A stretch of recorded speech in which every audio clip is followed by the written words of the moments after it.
Bismillahirrahmanirrahim. Assalamualaikum warahmatullahi wabarakatuh. Selamat pagi anak-anak semuanya. Hari ini sudah hari Senin, tanggal 14 September 2020. Dan mudah-mudahan kalian semuanya dalam keadaan sehat walafiat. Anak-anakku sekalian, kita awali pertemuan kita hari ini dengan bacaan basmalah. Bismillahirrahmanirrahim. Anak-anakku sekalian, kita masih membahas terkait dengan tugas perkembangan yang pertama, yakni mengenal arti dan tujuan ibadah dan memaknainya dalam kehidupan. Kita sedikit review terkait dengan materi kita 2 minggu yang lalu terkait dengan makna syahadat. Kemarin kita membahas kenapa sih kita harus berislam. Karena syarat masuk Islam itu adalah syahadat, maka kita membahasnya adalah tentang makna syahadat.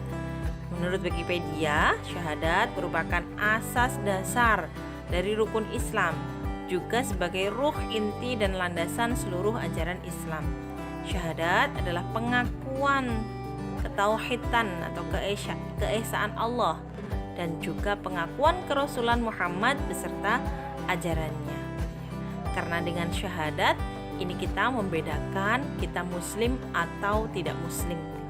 Ketika kita sudah mengakui bahwa Allah adalah satu-satunya zat yang kita sembah, dan kemudian Allah mengutus Muhammad membawa sebuah ajaran, kemudian kita ikuti, maka ini adalah pengakuan. Dan pengakuan itu tidak sekedar dalam hati saja, harus diikrarkan.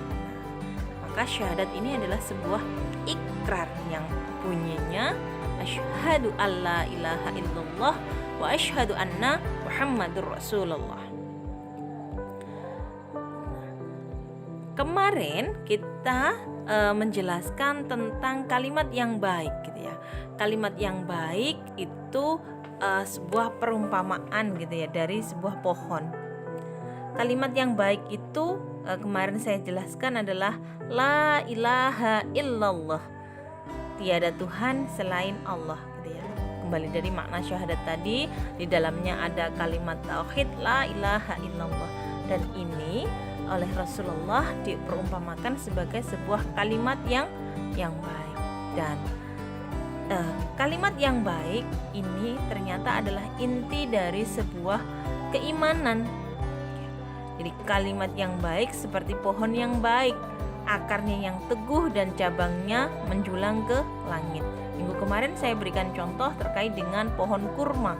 Bagaimana kurma itu ditumbuhkan? Kurma tidak begitu saja tumbuh, tapi ketika dia ditanam, maka dia harus ditindih batu di atasnya. Agar apa? Agar dia membuat akar terlebih dahulu, membuat akar yang kokoh untuk nanti ketika dia sudah kokoh akarnya, maka dia akan menjulang ke atas, akan menumbuhkan pohon yang subur, pohon yang baik. Nah, di mana pohon itu akan menjadi bekal untuk kehidupan umat. Nah, kita tahu sendiri, kalian bisa cari nanti ya tentang manfaat kurma, sangat banyak sekali. Orang kalau sudah di tengah padang pasir, ketika dia ketemu dengan kurma, maka dia akan sangat bahagia gitu ya. Karena apa? Dia tahu bahwa itu ada penghidupan buat dia. Kemarin itu sudah kita jelaskan. Nah, demikian juga manusia gitu ya. Keimanan menjadi menjadi akar gitu ya, yang akan memperkuat pohon keimanan dalam diri manusia. Ketika akarnya kuat, maka akan memudah menghadapi terpaan angin kencang yang menghadang. Sebaliknya, jika akarnya lemah atau rapuh, sangat mudah baginya terombang-ambing gitu ya. Ketika ada masalah dalam hidupnya, dia akan mudah tumbang, mudah putus asa, mudah menyerah gitu ya. Beda dengan orang yang imannya kuat. Nah, kita cari tahu iman sendiri itu seperti apa sih? Iman dalam bahasa artinya adalah pembenaran yang pasti atau tasdikul jazm, yang sesuai dengan kenyataan yang muncul darinya adanya dalil atau bukti. bersifat pasti, artinya 100% keyakinannya tanpa adanya keraguan sedikit pun. Jadi orang yang punya iman, ketika dia sudah membenarkan sesuatu itu pasti dia tidak akan punya keraguan terkait dengan apa yang dibenarkan tadi. Sesuai dengan fakta, maksudnya hal yang diimani tersebut memang benar-benar adanya dan sesuai dengan fakta, bukan diada-adakan. Misal, keberadaan Allah, kebenaran Al-Quran, wujud malaikat, dan lain sebagainya muncul dari suatu dalil gitu ya. Artinya keimanan tersebut memiliki dalil atau hujjah, baik dalilnya itu bersifat akli dari pembenaran akal rasional dan dalil nakli dari wahyu. Ketika akal kita tidak mampu menjangkau, maka kita kembalikan lagi kepada wahyu gitu ya. Seperti halnya ketika kita Allah itu seperti apa sih gitu, Allah itu seperti apa, akal kita itu nggak mampu menjangkau, maka kita kembalikan bahwa dalam Al-Quran menjelaskan bahwa Allah, akal kita tidak akan mampu menjangkau zatnya Allah. Bagaimana sih bentuknya surga dan neraka? Akal kita nggak mampu menjangkau, tapi bagaimana Al-Quran menjelaskan bahwa surga itu luasnya seluas langit dan bumi. Bagaimana bentuknya? Wallahu a'lam, hanya Allah yang tahu. Yang jelas surga itu luasnya sangat luas, diperuntukkan bagi orang-orang yang beriman. Nah, dalam proses keimanan tentu Allah telah menitipkan akal dalam diri manusia. Akal ini diciptakan untuk memproses yang namanya keimanan. Akal manusia mampu membuktikan keberadaan sesuatu yang ada di luar jangkauannya. Seperti pernah sebuah cerita gitu ya, dalam masanya Rasulullah, ketika Rasulullah itu bertanya kepada seorang Arab Badui gitu ya. Arab Badui itu orang yang awam, orang yang primitif gitu ya, katakan gitu kan. Nah, tatkala ditanyakan kepadanya, dengan apa engkau mengenal Rabbmu gitu ya. Rasulullah bertanya kepada orang Yahudi, bagaimana kamu tahu tentang Tuhanmu? Kemudian orang Badui yang primitif tadi itu menjawab gitu ya, dengan akal sederhananya dia. Jawabannya, tai onta itu menunjukkan adanya onta. Oh, dia tahu bahwa di sini tuh ada tai unta, berarti sebelum ini gitu ya, sebelumnya itu pasti ada onta di sini, makanya ada tainya gitu kan. Kalau nggak ada tai, nah kita nggak pernah tahu apakah ada onta atau enggak. Karena ada tainya di situ, maka jelas di situ sebelumnya ada unta gitu ya. Nah, bekas tapak kaki menunjukkan pernah ada orang yang berjalan. Sederhana sekali gitu ya. Pasti ada bukti. Nah, kalau bagaimana kita mengenal Allah? Kita mengenal Allah cukup dengan kita melihat diri kita. Kinerja jantung misalnya, bagaimana jantung itu bekerja mulai dari manusia dalam kandungan sampai nanti masuk ke liang lahat atau sebelumnya ya, ketika Allah cabut nyawanya gitu ya, itu jantung terus bekerja gitu kan, sampai Allah benar-benar cabut nyawa orang itu, maka jantungnya baru berhenti. Itu bagaimana, siapa yang menciptakan jantung? Tentu yang menciptakan jantung adalah Allah, zat yang luar biasa, yang maha menciptakan. Nah, kemudian kita setelah punya keimanan itu, bagaimana iman itu bisa produktif gitu ya, bisa membuat kita itu menjadi manusia yang penuh semangat hidup gitu ya. Yang dikatakan produktif itu adalah hidup gitu ya. Jadi produktif maknanya adalah menghasilkan gitu ya, meningkatkan dan bertambah kuat gitu ya. Bagaimana kita membayangkan bahwa iman itu seharusnya itu meningkat gitu ya, terus meningkat dan bertambah kuat, tidak kemudian lemah. Karena kalau lemah kita pasti akan hidup itu tidak ada maknanya, pasti biasa-biasa aja gitu ya. Sebagai seorang muslim, sebagai mukmin seperti awal tadi bahwa iman adalah sebuah akar. Kalau akarnya bagus maka pohonnya akan bagus. Nah, akan bagus itu karena produktif gitu ya. Sesungguhnya kaum mukmin itu ialah mereka yang jika disebut nama Allah gemetarlah hati mereka. Jika dibacakan ayat-ayatnya bertambahlah iman mereka karenanya. Hanya karena Roblah mereka bertawakal.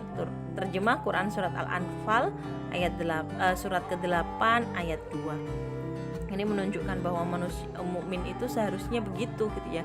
Imannya itu mengantarkan dia menjadi orang-orang yang cinta kepada Allah gitu ya. Namun bagaimana dengan iman kita gitu ya? Iman kita itu kadang naik, kadang turun.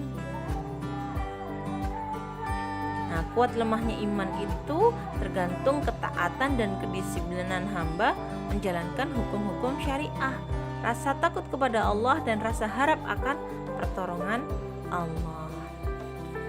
Nah, di sini terakhir sebelum saya akhiri ada tips untuk jaga iman agar terus produktif gitu ya. Yang pertama adalah belajar Islam tiada henti.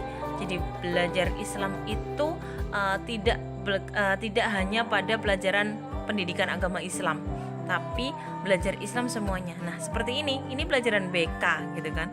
Tapi di dalam BK landasan pertama adalah kita menjadikan keimanan kita itu sesuatu yang produktif gitu ya. Kita menjadikan belajar Islam itu tentang apapun gitu. Karena apa? Kita sebagai muslim kita akan dimintai pertanggungjawaban di hadapan Allah terkait seluruh aktivitas kita. Maka kita harus belajar. Hukumnya ini apa ya? Maka kita harus belajar. Kalau saya nggak tahu, kan enak, nggak dosa. Loh, kamu dapat dosa karena kamu nggak mau belajar gitu kan? Karena belajar itu faridhatun ala kulli muslimin wal muslimah. Belajar itu adalah kewajiban bagi seorang muslim dan seorang muslimah. Dan itu pahalanya sangat besar, apalagi belajar tentang Islam. Yang kedua, zikir, mengingat Allah, mengucapkan kalimat-kalimat thayyibah. Kita mengingat bahwa Allah menciptakan kita. Kita membaca kalimat-kalimat thayyibah. Yang ketiga adalah tadabbur Al-Qur'an. Nah, Al-Qur'annya tidak cukup untuk dibaca Arabnya saja gitu ya, tapi sesekali bahkan luangkan waktu dalam satu hari, satu waktu dalam setiap harinya untuk membaca terjemahnya, mentadabburi isinya. Itu mudah-mudahan akan meningkatkan keimanan kita. Yang keempat, dakwah, menyampaikan bahwa kebaikan Islam gitu ya. Mengingatkan teman, mengingatkan orang tua, mengingatkan orang-orang di sekeliling kita untuk berbuat baik, itu bagian dari dakwah. Yang kelima, terikat dengan hukum syariat Islam.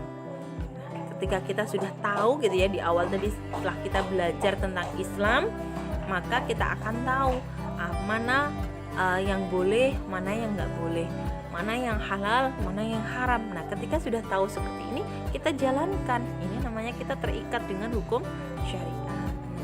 Yang keenam, yang terakhir ini adalah kunci gitu ya. Kunci dari bagaimana iman itu akan terus produktif, terus bertambah, dan akan menjadikan kita orang yang baik, orang yang seperti pohon kurma tadi, bermanfaat kepada orang lain. Nah, ini yang terakhir adalah bergaul dengan orang-orang soleh. Kalau kita bergaul dengan orang soleh, kalau kita berbuat salah sedikit saja, insya Allah akan diingatkan oleh orang soleh. Karena apa? Orang-orang soleh akan mengajak orang di sekelilingnya untuk masuk surga. Mudah-mudahan anak-anakku semuanya dijadikan Allah orang-orang yang terus memiliki iman yang produktif, menjadi orang-orang yang bertakwa, menjadi qurrata a'yun bagi orang tuanya, dan akan menjadi pemimpin dunia. Demikian yang bisa saya sampaikan hari ini. Billahi taufiq wal hidayah. Assalamualaikum warahmatullahi wabarakatuh.